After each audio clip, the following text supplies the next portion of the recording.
Awal perkara bermula sejak bulan Januari tahun 2013 ketika Agusman mendapat surat pemberitahuan pajak tahunan atau SPT yang tidak ia balas. Alasannya, Agusman tidak memahaminya.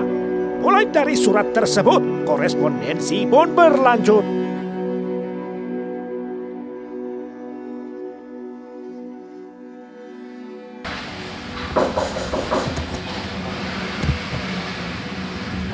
Selamat pagi, Pak. Ya, selamat pagi. Oh, silakan Pak, masuk Pak.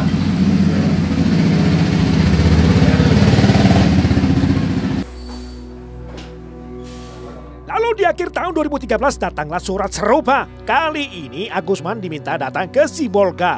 Di sana, Agusman bertemu Parada, lalu menjalani wawancara mengenai segala sesuatu tentang usahanya.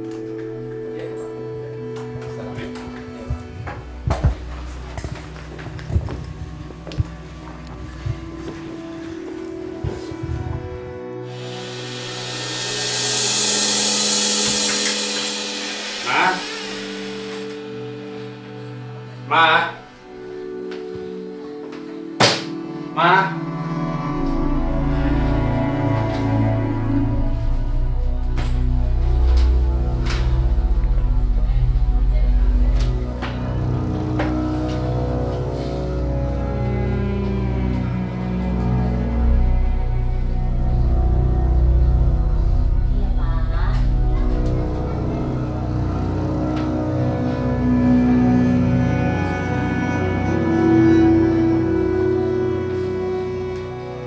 Puncak masalah mulai tersingkap jelas pada tahun 2014.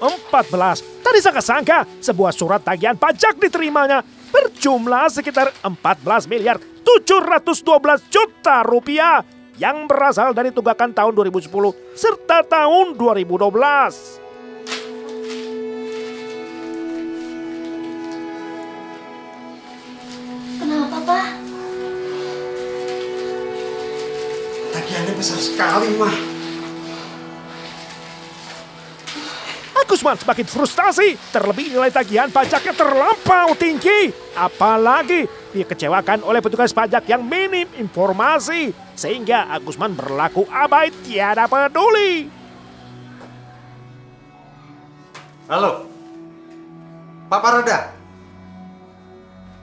Gimana nih? Kenapa tagihanku jadi besar sekali seperti ini? Sudah. Kau bereskan semuanya itu. Saya minta perhitungannya yang baru. Saya nggak mau angka seperti itu.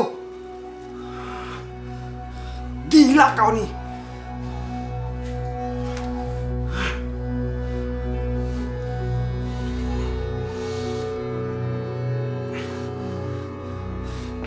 Gila, Ma.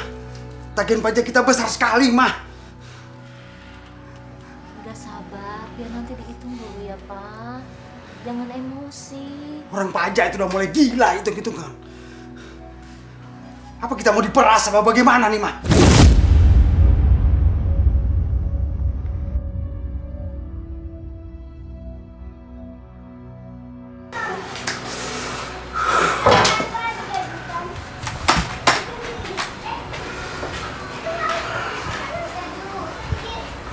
Pak, kopinya, Pak.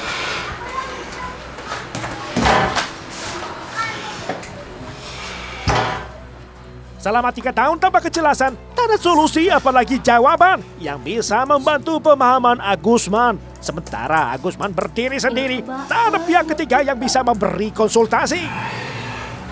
Pusing, Ma. Pusing.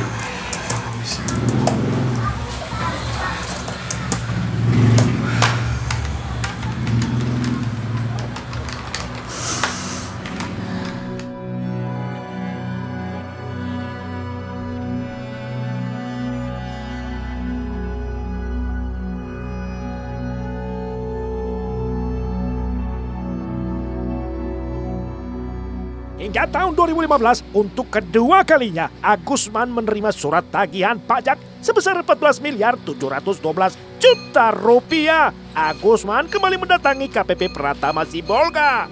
Jawaban yang diterima kurang memuaskan. Solusi yang ditawarkan hanyalah lewat surat keberatan atas jumlah tagihan.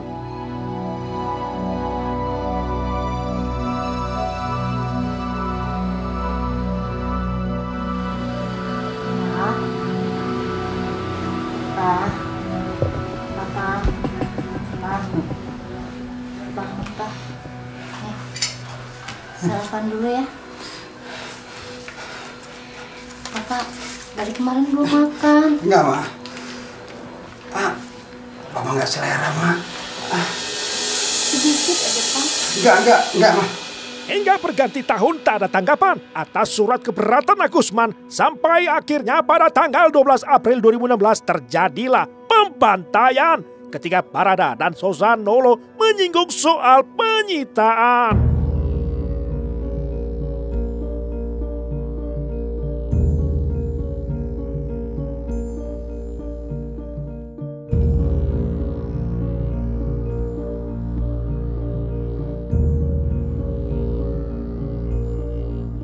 Peristiwa pembunuhan dua pegawai Ditjen Pajak Barada Siaan dan Sozanolo Lase mendadak membetot perhatian sebab menggambarkan sempurna risiko yang dihadapi oleh jurusita lapangan terhadap ancaman bila wajib pajak melawan.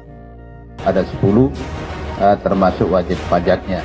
Ini sedang dalam proses pemeriksaan. Siapa-siapa nanti yang memang terlibat dalam kasus ini akan kita proses secara hukum sampai ke tingkat pengadilan.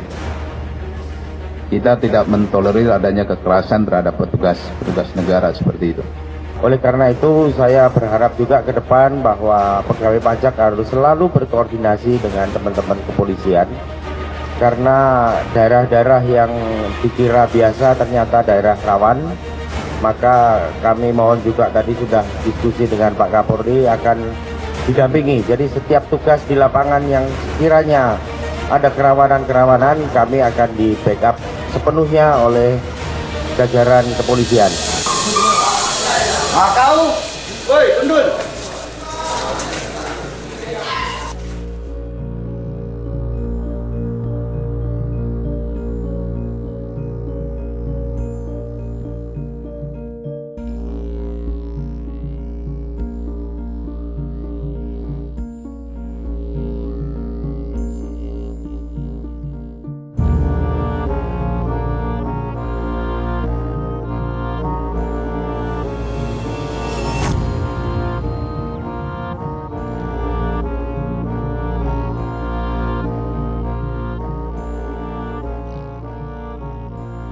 (31 Januari 2017, hari Selasa, Majelis Hakim Pengadilan Negeri Gunung Sitoli, Sumatera Utara membacakan putusan pada sidang terbuka yang menyatakan kelima terdakwa terbukti bersalah melakukan pembunuhan berencana secara bersama-sama. Terdakwa Agusman Lagu alias Ahmad Dedi dihukum pidana seumur hidup di Bui.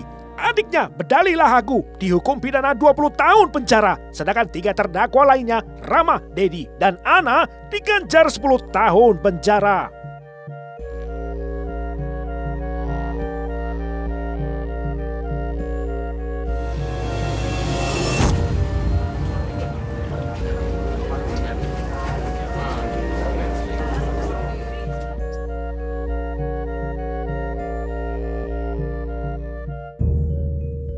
Petugas jurusita Barada Toga Siaan bersama Sozanolo Lase si petugas satpam menjadi martir.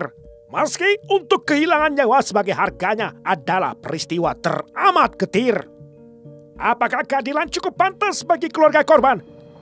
Setidaknya Agusman CS merasa lega sebab putusan hakim lebih ringan dari tuntutan jaksa.